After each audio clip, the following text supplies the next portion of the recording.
Welcome to Suman TV. నేను మీ నవీన్. ప్రస్తుతం మనతో celebrity homeopathy expert doctor Chetan Raju గారు ఉన్నారు. హాయ్ సార్, నమస్తే అండి. డయాబెటిక్ వల్ల మన కిడ్నీలు కూడా పాడవుతాయి అని చెప్పేసి వింటా ఉన్నాము. సో అసలు డయాబెటిక్ వల్ల అంటే డయాబెటిక్కి ఈ కిడ్నీస్కి ఉన్న ఇంటర్లింక్ ఏంటి సార్? షుగర్ వ్యాధి ప్రతి బాడీ పార్ట్లో ఎఫెక్ట్ చేస్తుంది. ఓకే, మొత్తం మన బాడీ ఏదైతే ఉంటుంది, మనకి ఎనర్జీ ఉంటుంది కదా, నడవడానికి, తినడానికి, పడుకోవడానికి కూడా ఎనర్జీ కావాలి. అందుకే చెప్తున్నా, గుండె నడవడానికి, కిడ్నీల అన్నిటికీ ఎనర్జీ కావాలి. ఇప్పుడు ఇది ఏడికి వెళ్ళి వస్తుంది? కార్బోహైడ్రేట్లకు వెళ్ళి వస్తుంది, ప్రోటీన్లకు వెళ్ళి కూడా వస్తుంది, ఫ్యాట్లకి వెళ్ళి కూడా వస్తుంది. ఓకే, మనం ఏం చేస్తామంటే మనం బ్యాలెన్స్ డైట్ తీసుకోవాలి. అంటే సరైన మాత్ర అన్నీ ఉండాలి. కానీ మనం ఏం చేస్తాం, తిన్న వెంటనే నాకు స్వీట్ కంపల్సరీ కావాలి, లేకపోతే నాకు ఇట్లా తృప్తి ఉండదు. అవునా కదా? చాలా మంది చూడండి, మీరు ఇంటికాడ వారానికి ఒకసారి ఒక ½ కిలో గులాబ్ జామ్ తెప్పించుకొని పెట్టుకుంటారు, జిలేబీలు తెప్పించుకొని పెట్టుకుంటారు, సోన్ పాపడీలు తెప్పించుకొని పెట్టుకుంటారు. ఇప్పుడైతే కిరాణా దుకాణాల్లో కూడా అన్ని దొరుకుతున్నాయి. ఇప్పుడు ఈ డైలీ తినడం వల్ల మీ బాడీలో షుగర్ ఎక్కువ అవుతుంది, ప్రాసెస్ షుగర్ ఎక్కువ అవుతుంది. మళ్ళీ ఇంకోటి ఏంటంటే, ఛాయ్ తాగుతాం కదా మార్నింగ్, కొందరికి అరే నేను ఛాయ్ తాగకపోతే నాకు ఫుల్ హెడేక్ వస్తుంది రాబోయ్ అనేసి అంటారు. ఎందుకంటే వాళ్ళు ఇంత కప్ ఛాయ్లో 3 చెంచాలు షుగర్ వేసుకుంటారు. ఓకే ఓకే, వాళ్ళు ఎడిక్ట్ అయింది యాక్చువల్లీ షుగర్కి. ఒకవేళ మీరు కూడా ఎక్కువ షుగర్ వేసుకుంటున్నారు, ఎక్కువ మీరు ఇట్లా స్వీట్లు తిన్న తర్వాత తింటున్నారంటే ఆలోచించండి ఒకసారి, మీకు ఎడిక్షన్ స్వీట్కి ఉందా లేదంటే ఛాయ్కి ఉందా అనేసి. ఓకే, ఇట్లా చేయడం వల్ల, మళ్ళీ సెడెంటరీ లైఫ్ స్టైల్ ఉండడం వల్ల, ఇవన్నీ మన అందరికీ తెలుసు ఎందుకు వస్తుంది షుగర్ వ్యాధి అనేసి. ఇవన్నీ ఉన్నాయంటే మీకు షుగర్ వ్యాధి ఐదర్ పెరుగుతుంది ఉంటే, లేదంటే వస్తుంది. ఓకే, అయితే ఏంటంటే ఇప్పుడు ఒక పేషెంట్ కూడా ఇట్లనే ఆ పేషెంట్కి కిడ్నీలు ఎఫెక్ట్ అయినాయి షుగర్ వల్ల. దాన్ని డయాబెటిక్ నెఫ్రోపతి అంటారు. ఓకే, అంటే కిడ్నీ ప్యారెన్కైమా ఏదైతే టిష్యూ ఉంటుంది కదా కిడ్నీది, అవును, అది ఎఫెక్ట్ అవుతుంది. ఎట్లా ఎఫెక్ట్ అవుతుంది? మన ఇంట్లో వాటర్ ఫిల్టర్ ఉంటుందా? వాటర్ ఫిల్టర్ మనం చిన్నగా ఉన్నప్పుడు ఒకసారి గుర్తు తెచ్చుకోండి మీరు. ఎట్లుండే? రామా ఫిల్టర్ అని ఒక ఫిల్టర్ వస్తుండే. అవును, డైరెక్ట్ ఇట్లా తీసి మళ్ళీ కింద ఇంకోటి ఉంటుంది. అది పైనది భాగం తీస్తే దాంట్లో 3 క్యాండిల్ ఉంటుండే. దాంట్లో వాటర్ వేస్తే అది కింద ఫిల్టర్ అయ్యి పడుతుండే. కొన్నప్పుడు ఎట్లుంటాయి ఆ క్యాండిల్? వైట్గా ఉంటాయి. ఒక టైం తర్వాత ఎట్లా అయిపోతాయి? బ్రౌన్ అయిపోతాయి, మట్టి కలర్ లోకి వచ్చేసేస్తాయి. అంటే ఏంది? ఆ క్యాండిల్ పని అయిపోయింది, అది తీసి పడేసేయాలి, మళ్ళా కొత్త క్యాండిల్ పెట్టాలి. ఇక్కడ ఏం చేస్తున్నాయి? క్యాండిల్ ఫిల్టర్ చేస్తున్నాయి. మన కిడ్నీ కూడా క్యాండిల్. ఓకే, మన కిడ్నీ కూడా క్యాండిల్. ఇప్పుడు ఏమైతుంది? ఇక్కడ ఫిల్టర్ చేస్తుంది కిడ్నీ. కిడ్నీ ఫిల్టర్ చేస్తే ఏం చేస్తుంది అంటే ఇంప్యూరిటీలు అన్నీ తీసేస్తుంది బాడీలోకి వెళ్ళి. అది మూత్రం రూపంలో బయటికి పోతాయి. మూత్రం రూపంలో బయటికి పోతాయి. మళ్ళా ఏదైతే ఫిల్టర్డ్ ప్రోడక్ట్ ఉంటుందో మళ్ళా రిటర్న్ వెళ్ళిపోతుంది ఆ బ్లడ్. ఓకే ఓకే, అయితే ఇప్పుడు ఏంది? ఆ క్యాండిల్కి కూడా ఒక వ్యాలిడిటీ ఉంటుంది కదా. అవును సార్. ఆ క్యాండిల్ మాత్రం మనం చేంజ్ చేసేసినాం. ఇన్ని లీటర్లు వాటర్ పోయింది, 1000 లీటర్లు పోయింది, దాంట్లోకి వెళ్ళి మట్టి అయిపోయింది, చేంజ్ చేసేసినాం. కానీ కిడ్నీ మనం తీసి ఇట్లా పడేయలేం కదా. కానీ ఏమవుతుందంటే షుగర్ వ్యాధిలో గ్లూకోజ్ బ్లడ్లో పెరుగుతుంది. ఎందుకంటే గ్లూకోజ్ ఏమో మనం ఎనర్జీకి యూటిలైజ్ చేస్తలేం కాబట్టి గ్లూకోజ్ ఏమవుతుంది? పెరిగిపోతుంది. ఇప్పుడు ఇది పెరిగిపోయిన తర్వాత ఏమవుతుంది?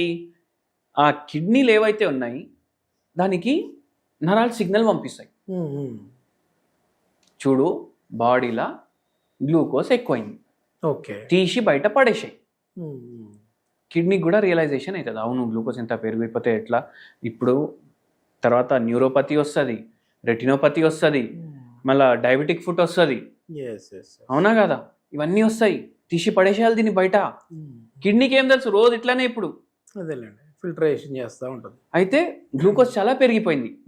ఇప్పుడు డైలీ కిడ్నీ ఎక్కువ ఫంక్షన్ చేస్తుంది. అరే గ్లూకోజ్ వస్తుంది పడేసేయాలి, గ్లూకోజ్ వస్తుంది పడేసేయాలి. అట్లా ఏమైపోతుంది? మనిషి రోజుకి 3 పూటలు మూత్రం పోయేది, 10 పూటలు పోతుంది. షుగర్ పేషెంట్లు ఎక్కువగా మూత్రానికి పోతారు. అయితే ఇప్పుడు కిడ్నీ ఎక్కువ పని చేస్తుంది, మూత్రం ఎక్కువ వస్తుంది, ఎక్కువ దాహం అవుతుంది. ఎక్కువ దాహం కూడా అవుతుంది, Hmm. బాడీ డిహైడ్రేట్ అవుతుంటుంది, కిడ్నీ కంటిన్యూస్లీ పనిచేస్తుంది ఇప్పుడు. అవును. ఎందుకు గ్లూకోజ్ని తీయాలి, కిడ్నీనే పరిశాన్ అవుతుంది. అరే ఎప్పుడు అయిపోతుంది గ్లూకోజ్ రాబోయి నా బాడీలో, ఇంత హెవీ గ్లూకోజ్ వస్తుంది, నేను తీస్తూనే ఉన్నా వస్తూనే ఉంది అనేసి లేబర్ పని చేపిస్తున్నాం మనం కిడ్నీతో. అయితే ఏమవుతుంది, over a period of time ఆ క్యాండిల్ ఖరాబ్ అయినట్టు 100 ఏళ్లకు ఖరాబ్ అయ్యే కిడ్నీ 50 ఏళ్లకు ఖరాబ్ అవుతుంది. అప్పుడు ఏమవుతుంది, క్రియాటినిన్ పెరగడం స్టార్ట్ అవుతుంది, కిడ్నీ ఫంక్షన్ డిస్టర్బ్ అవుతుంది, గ్లామరులర్ రేట్ ఫిల్టరేషన్ రేట్ తగ్గిపోతుంది. అయితే ఇప్పుడు ఏమవుతుంది, ఇప్పుడు మీ కిడ్నీ సరిగా పనిచేస్తలేదు, మీరు డయాలిసిస్కి పోవాలి. డయాలిసిస్ స్టార్ట్ అవుతుంది. ఫస్ట్ వారానికి ఒకసారి, దాని తర్వాత వారానికి 3 సార్లు, దాని తర్వాత ఇంకా కూడా పెరుగుతుంది. అయితే మూత్రం రావడం బంద్ అయిపోతుంది. దాని తర్వాత ఒక స్టేజ్ ఎట్లా వస్తుంది అంటే మూత్రం కూడా రావడం బంద్ అయిపోతుంది, చాలా చుక్కలు పడుతుంది. ఎందుకంటే కిడ్నీ ఫిల్టర్ చేస్తలేదు, మషిన్ ఫిల్టర్ చేస్తుంది ఇప్పుడు. అయితే అట్లా అయ్యి కిడ్నీలు పాడైపోతాయి. అండ్ అందుకే షుగర్ వ్యాధి పేషెంట్లకు దాహం ఎక్కువ వేస్తుంది, ఎందుకంటే మూత్రం ఎక్కువ పోతుంది. అట్లా అయితే ఇప్పుడు ఈ కిడ్నీకి హోమియోపతి మందులు రిపేర్ కూడా చేస్తాయి. ఓకే. ఇప్పుడు అంటే ఏ ఇట్లాంటి- స్టేజ్ లో ఉన్న వాళ్ళకి చూడండి, హోమియోపతి ఏ స్టేజ్ లో ఉన్నారు, ఎంత వరకు తగ్గుతుంది, పేషెంట్ మన దగ్గర వచ్చి ట్రీట్మెంట్ తీసుకున్నప్పటి వరకు మనం ఏమీ చెప్పలేము. కొందరు పేషెంట్లకి ఎట్లా ఉండే, వారానికి 3 సార్లు ఉన్నా వారానికి 1 సారి వరకు వస్తుంది, ఓకే. ఎందుకంటే కిడ్నీ ఫంక్షన్ జర స్టార్ట్ అవుతుంది. కొందరికి మొత్తానికి వితౌట్ డయాలసిస్ అయిపోతుంది, అట్లాంటి కేసులు కూడా ఉంటారు. అయితే అట్లా పేషెంట్ టు పేషెంట్ చూడండి, డాక్టర్ దేవుడు కాదు, ఎవరు వచ్చినా నా దగ్గర తగ్గిపోతుంది రండి అని చెప్పడానికి. ఓకే. మనం మన బెస్ట్ ప్రయత్నిస్తాం, అవును, మళ్ళా దాని తర్వాత పేషెంట్ మనం చెప్పేది వినాలి, సహకరించాలి. అన్నిటికైనా ఎక్కువ దేవుంది ఆశీర్వాదం ఉండాలి. ఇప్పుడు మనం మంది ఇస్తే కూడా మనం తగ్గిస్తలేం, డాక్టర్ తగ్గిస్తలేడు, దేవుడే తగ్గిస్తుండు. సో లక్ ఫ్యాక్టర్ కూడా ఉంటుంది.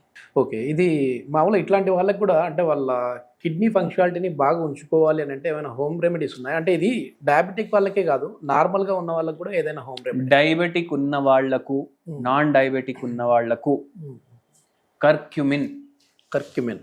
ఓకే. కర్క్యూమిన్ అంటే ఏంది, పేరు ఎంత బాగుంది, ఇంగ్లీష్ పేరు, సైంటిఫిక్ నేమ్ కర్క్యూమిన్. ఇది ఎంత బాగుంది, ఇది యాక్టివ్ ఇంగ్రీడియంట్, ఇది పసుపులో ఉంటుంది. ఓకే. పసుపులో ఉంటుంది. మీరు బై కర్క్యూమిన్ టాబ్లెట్ ఆన్లైన్ అని కొట్టండి, ఓకే, మీకు టాబ్లెట్లు కూడా వస్తాయి, గమ్మీస్ కూడా వస్తాయి. ఎందుకు, దీంట్లో యాంటీసెప్టిక్ ఉంటుంది, యాంటీ ఇన్ఫ్లమేటరీ ఉంటుంది, యాంటీబయాటిక్ ప్రాపర్టీలు ఉంటాయి, యాంటీ ఆక్సిడెంట్ ప్రాపర్టీలు ఉంటాయి. ఓకే. కిడ్నీ హెల్త్ కి మంచిది, లివర్ హెల్త్ కి మంచిది, గట్ హెల్త్ కి మంచిది, బ్రెయిన్ హెల్త్ కి మంచిది, హార్ట్ హెల్త్ కి మంచిది. ఓకే. ఇన్ని బెనిఫిట్స్ ఉన్నాయి. కరెక్ట్గా రక్తం ఫిల్టర్ అయింది అంటే గుండె చక్కగా కొట్టుకుంటుంది, లేకపోతే గుండెకి కూడా ప్రాబ్లం. అందుకే ఏంటంటే మీరు పసుపు మీరే ఇంట్లో తయారు చేసుకోండి, కొమ్మలు తెచ్చుకొని దాన్ని ఎండలో పెట్టి, ఇప్పుడు ఎట్లయినా ఎండాకాలం కదా, ఎన్ని కిలోలు అవుతాయి ఇయర్లీ, ఒక 5 కిలో కన్నా ఎక్కువ అయితే తినరు కదా ఎవరు. తెచ్చుకోండి, అది డ్రై చేసుకోండి, దాన్ని పిసాయించేసి మీరు ఇంట్లో పెట్టుకోండి. బయట అంతా కల్తీ అయిపోయాయి కదా సార్, అవును. మీరు ఇంట్లో తయారు చేసుకున్న పసుపు రంగు చూడండి, ఉండదు. అవును, ఇంత ఎల్లో ఎక్కడ ఉంటది, ఆరెంజ్ ప్లస్ ఇది మిక్స్ అయి ఉంటది, కానీ బయట మనం చూస్తే పచ్చగా ఉంటది. అయితే అందుకే ఆ పని చేయండి మీరు.